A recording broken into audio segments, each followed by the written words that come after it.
How's it going, everybody? Back here with Devin the Bear to discuss the first card in the UFC 2022 year.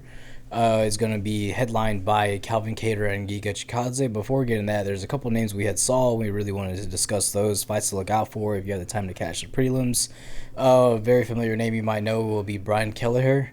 He's going to be the second fight on the prelims card, and any fight that guy's in is always an exciting fight. Tell us who he's fighting, Devin. He's going to be fighting Saeed Koyob Kakhomronov. That's pretty close. Yeah, that's a lot better. You handled that pretty confidently. I think it's Saeed Yokub Kakhramanov. Yeah. That sounds better, yeah. Kakhramanov. Okay. But, that should be a pretty fun one. That should be very back and forth. I very much expect that one to be kind of a slugfest. Oh, for sure. Yeah, I mean, anytime Brian Kelleher fights, man, he's a dark horse in division in this. What I mean by that is that he's just been around for so long. He's kind of fought the who's who in that division. He's kind of gone in limbo with the top 15. You've never really seen him break the top 10 before, and if he has, it wasn't for very long. He's fought guys like Cheeto Vera, Ricky Simone. Who else is he? He has a win over Renan Barao. I mean, and that was back when that meant something. And to clarify that too. So some more names also. You know, we have Dakota Bush fighting somebody on that card. And do you want me to try this one out too? Okay. So, and another great fight, a good featherweight fight. That's going to be the prelim headliner. Is going to be Gabriel Benitez taking on TJ Brown. I absolutely expect that to be fight of the night, if not the main event. I mean, those guys. Both do. Yeah, that's going to be a very, very fun fight to watch. What's this? TJ Brown, last time we watched him fight was against Kai Kamaka. Yeah. And so, Was the last fight or the one before the last fight? That's the fight we watched together with him because Kai Kamaka started off really strong in the first round. He lost by decision? TJ won that fight by a split. Fight? Yeah, well, not by split, but by decision. So, yeah.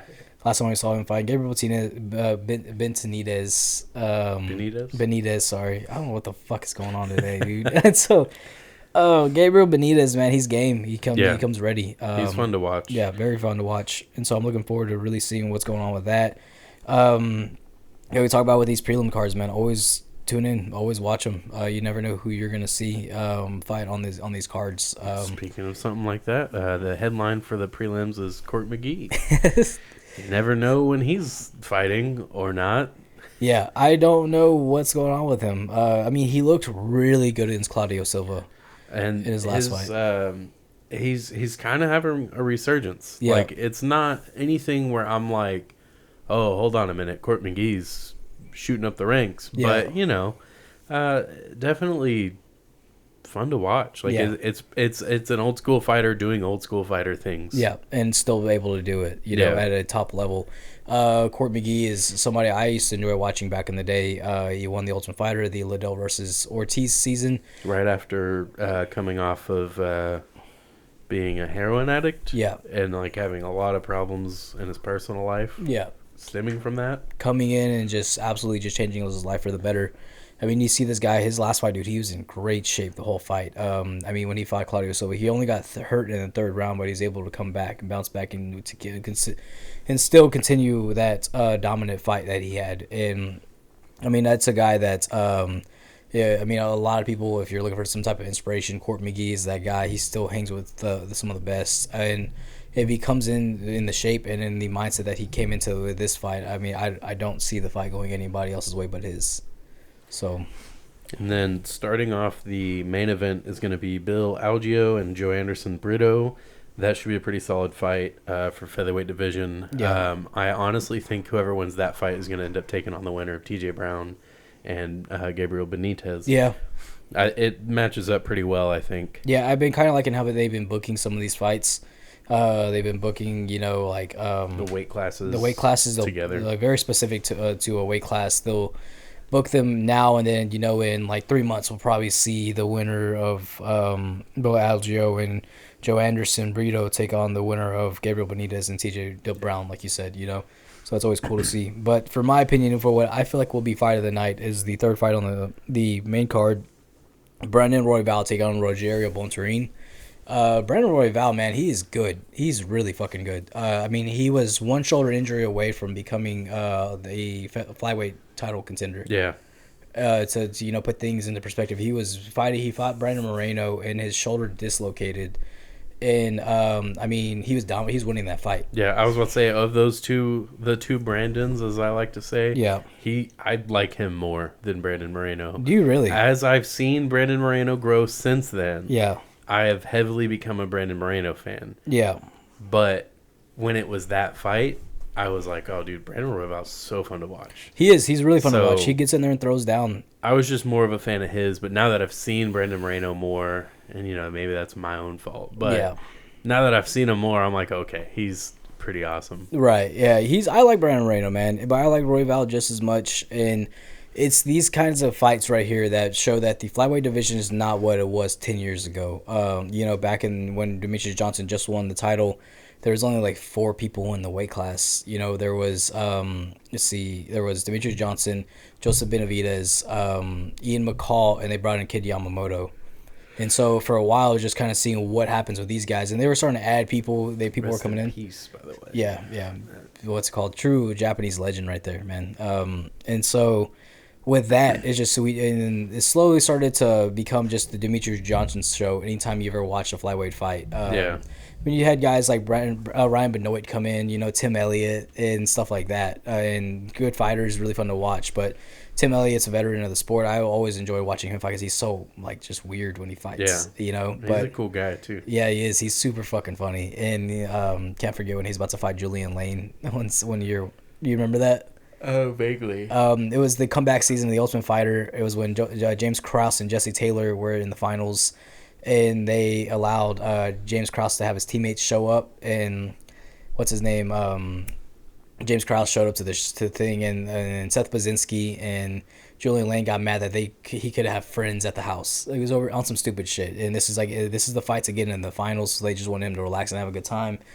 And then Julian Lane started throwing shit at them, and then they got into a fight. And fucking Tim Elliott is just egging it on at this point. He's just like, "What are you gonna do about it?" And then he was just saying, "I'll whoop your ass." He's like, "Oh really? Come on, UFC, come on, you're an Ultimate Fighter reject. Like, who are you?" Just antagonizing the shit out of him. And but back to Royval though, and Bontorin. Bontorin's I want to say he's coming back off that knockout loss to Kai Kara-France, right? Yeah. So he's got lots of proof coming in this fight. I think. No, he got knocked out. He got he face planted. That's like kind of what put Kai Kara-France on this winning streak that he's on, because he's been flatlining people.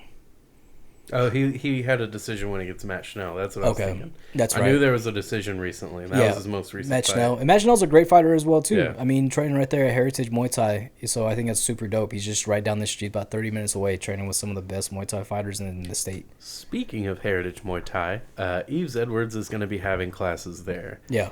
And if you know anything about the sport of MMA, that excites you. Yeah. Look into it. Follow Heritage Muay Thai on Instagram, and you can learn more about the classes that Yves Edwards will be offering, or at least the times that he's there. Because if you don't want to be in the same building as him, you're an idiot. Yeah. That is the uncrowned lightweight champion right there. Well, back in the day it was uncrowned.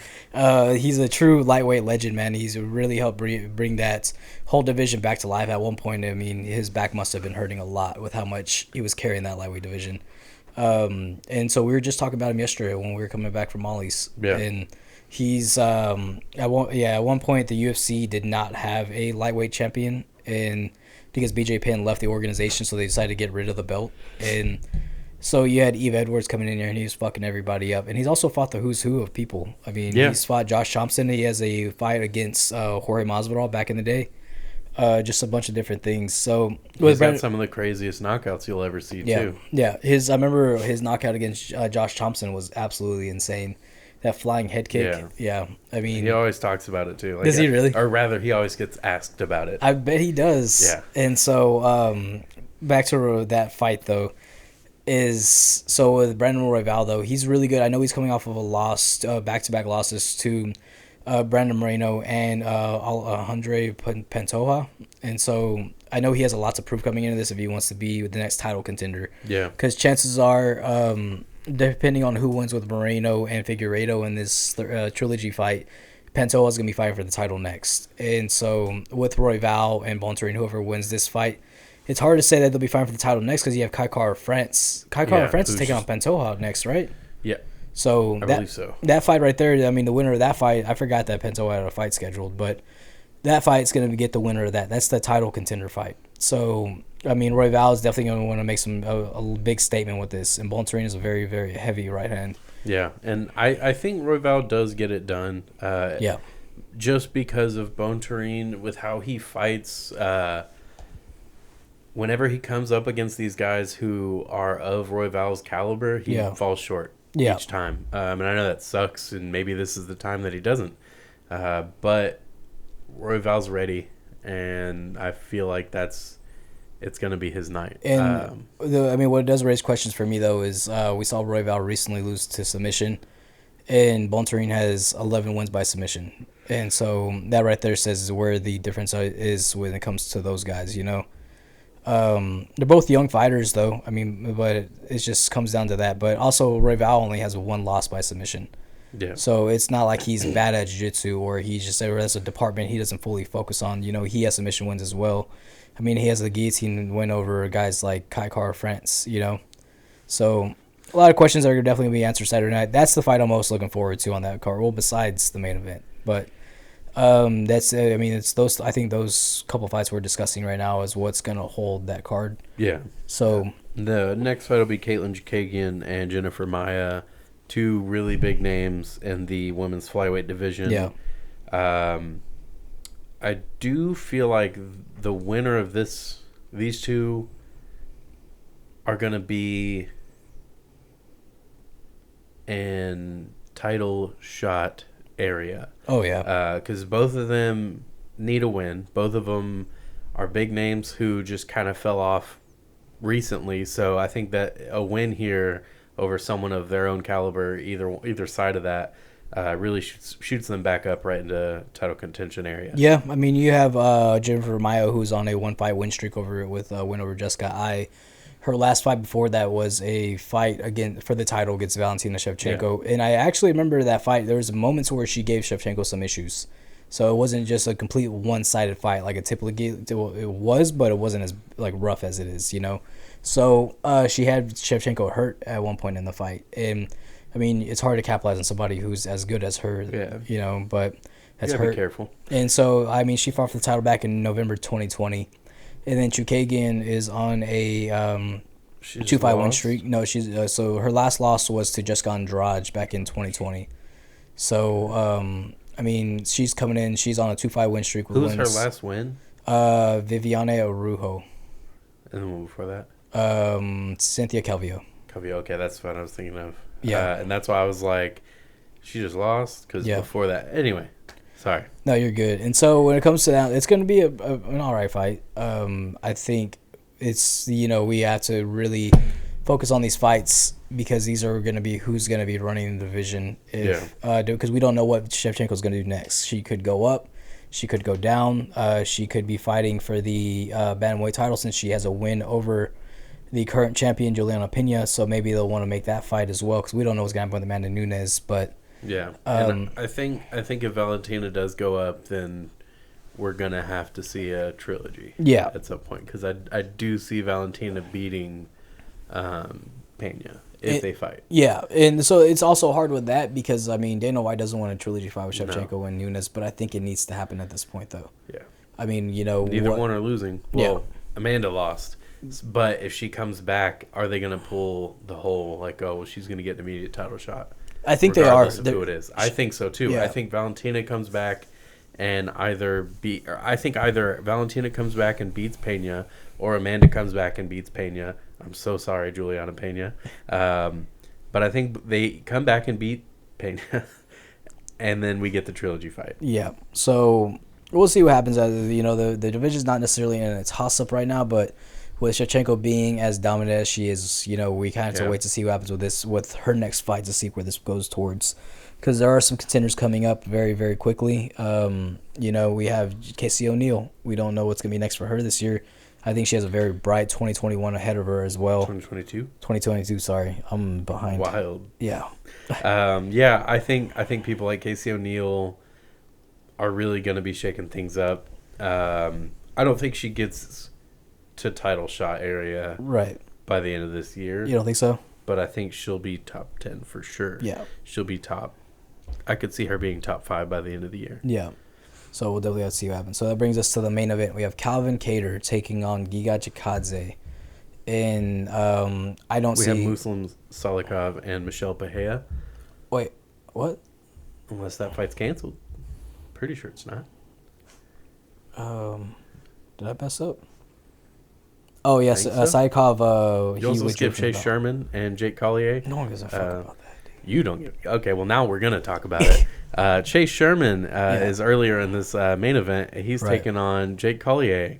That's all there is to that. Yeah, that's about it. I don't know. Like two big white guys in the heavyweight who are going to be punching each other in the first round, and then they're going to be tired in the rest of the fight. My thing is with Chase Sherman, like he's a funny guy, but just his last couple fights, I haven't been impressed with him. They've been pretty disappointing. Yeah, I mean, and it's not a lack for trying either. His fight against Andre, he tried.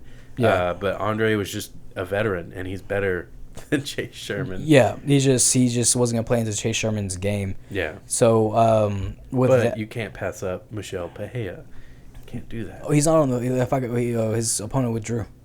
Oh. Yeah, that's why it's not on the fight card. They need to take it, but it is. Oh, they took it off? Well, they haven't taken it off yet, but yeah. What's it called? Saikov withdrew from the fight. Well, now I'm upset. Let's hurry up. I don't know. Just with Chase Sherman, like he's a good fighter, and it's just when it comes to it, like whenever his fight against Parker Porter as well, he wants to get into these wars with these guys, and sometimes we've seen that his chin doesn't hold up to those types of wars, and that's not what's gonna happen. Heavyweights really don't throw down like that as well anymore.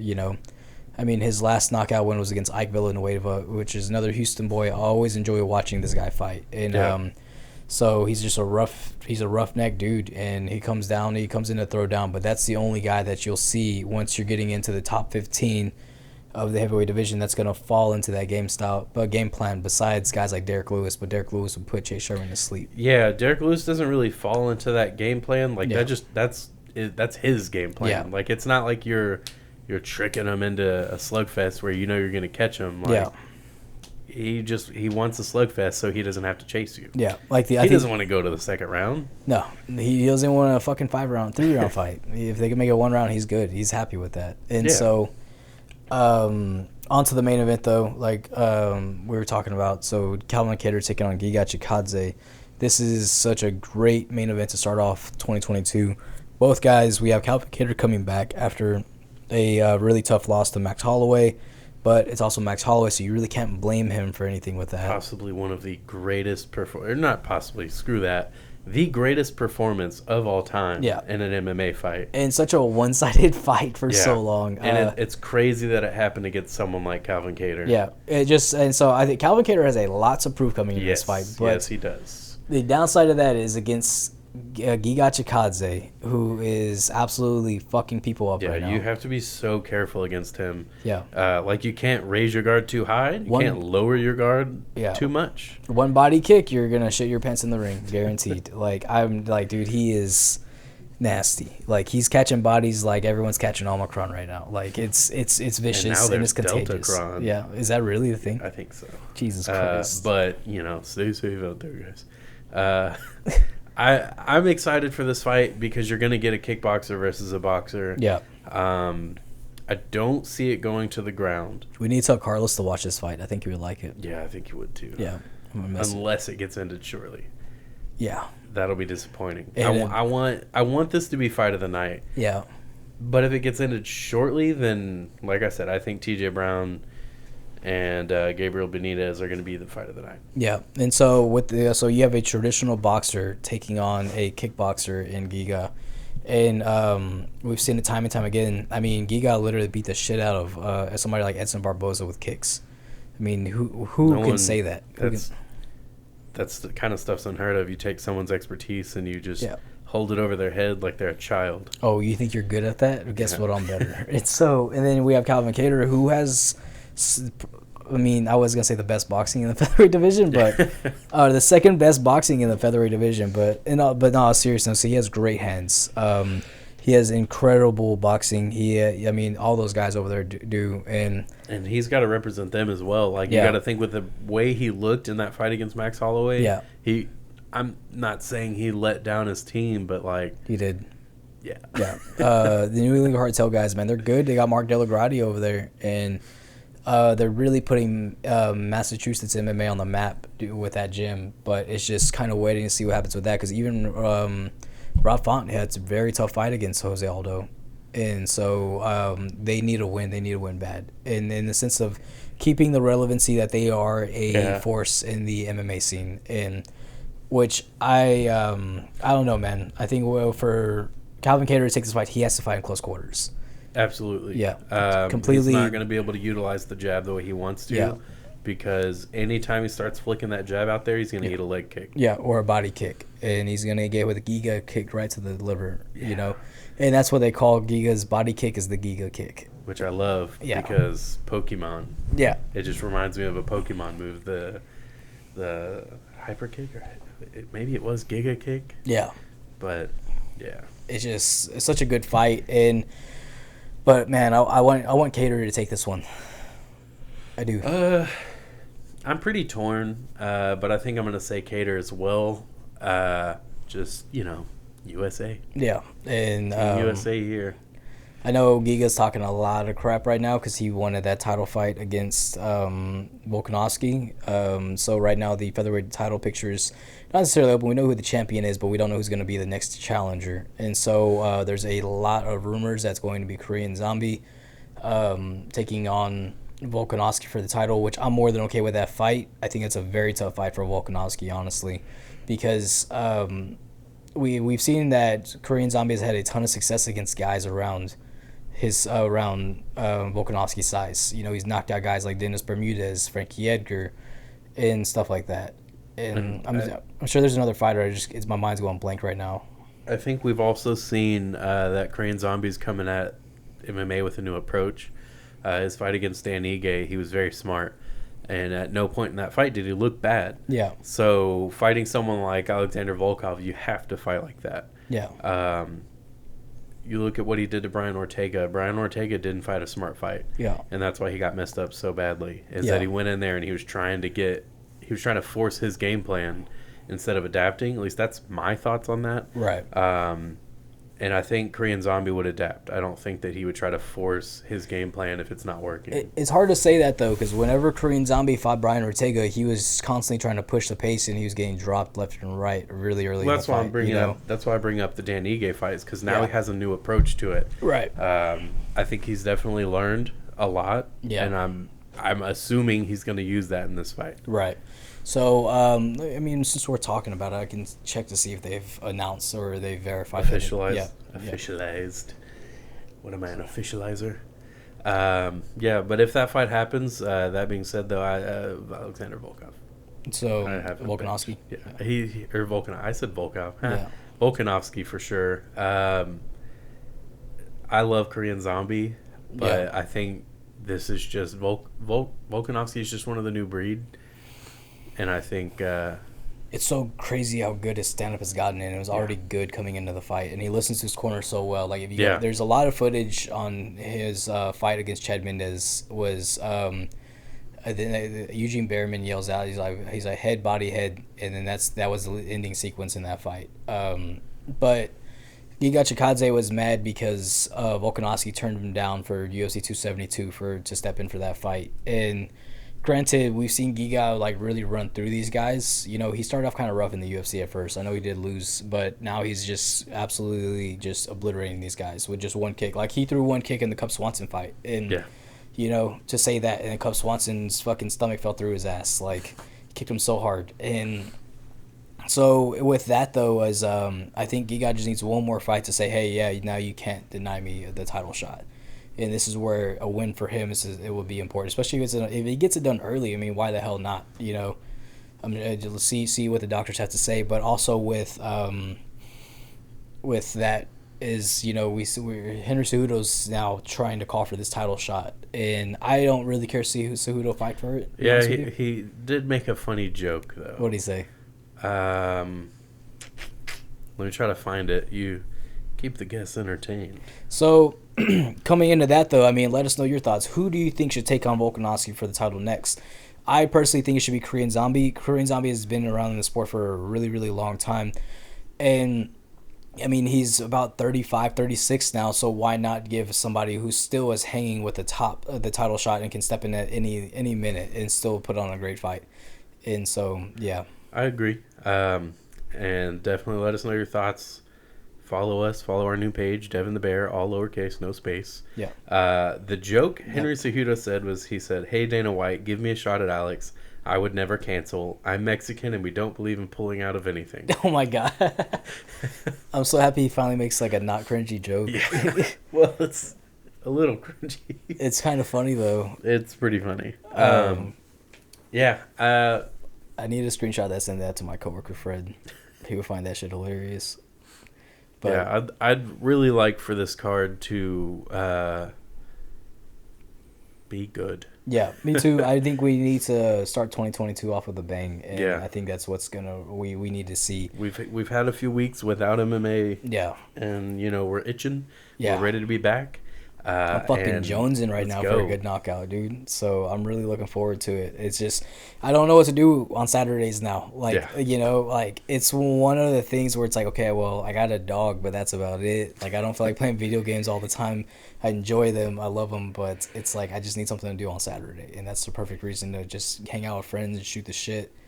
And there was some other news that's happened. Did I tell you about the Kamaru Usman thing that he's kind of in some shit for? A little bit. Yeah. And so Kamaru Usman recently posted on his Instagram story, and I am paraphrasing, but he told everybody that whoever's watching my story to choke themselves. And then the next one was saying, if you're going to come at me in 22 with that negativity, then you just need to kill yourself. And he got a lot of heat for it, and understandably so. I mean, to say it's in a COD lobby, you can't just tell somebody to go kill themselves. And, some people take that very serious. And so Kamaru Usman finally spoke out and I was like, well, he didn't really apologize for it, which I don't think he should. But also you should really redirect who you're talking to when you say something of harsh word like that. Yeah. And he was talking to the people who have been harassing him nonstop. There's a lot of people in his DMs talking a lot of the stuff to him, saying a lot of nasty things to him. And which I would love to meet those people. Yeah. Who are you to hate on Kamaru Usman? Yeah. Who is the most active champion in the UFC right now? Yeah. Nothing but finishes, almost. Yeah. And to everybody's knowledge, he's a good guy. Yeah. I don't understand any kind of hate or criticism towards Kamaru right now. Yeah, and someone pointed out, well, y'all love when Conor or Colby says shit like this, but y'all get mad at him for saying that. Yeah. Everyone gave Dustin crap for treating Conor like crap when he broke his leg. Conor was literally telling he's going to kill him. Yeah. And then he made it the implication that he was going to kill his daughter. And yet that's all good. But here's Kamaru Usman like, kill yourself, fucking God, man. Darn him. There's something else MMA related that happened recently, and I wanted to bring it up to your attention. But my mind just went blank. I do not remember it. Man, that's cool. So, also be sure to let us know what you think. We are now both active on the Instagram now, and I made my first meme and posted it. So if y'all liked it, please go check it out at Devin the Bear on Instagram and also on Facebook, our Facebook page. Give it a like, share it, and follow and all that stuff. Comment is what we want right now. We want more fan interaction or listener interaction, friend or whatever you consider yourself to us. Yeah. Just talk with us. Let us know. We need the interaction. We thrive on the interaction. We do. We're like newborn babies, and we need the attention of our mothers. Yeah, we just want attention. That's all. But thank you so much for listening. We'll see you guys next time.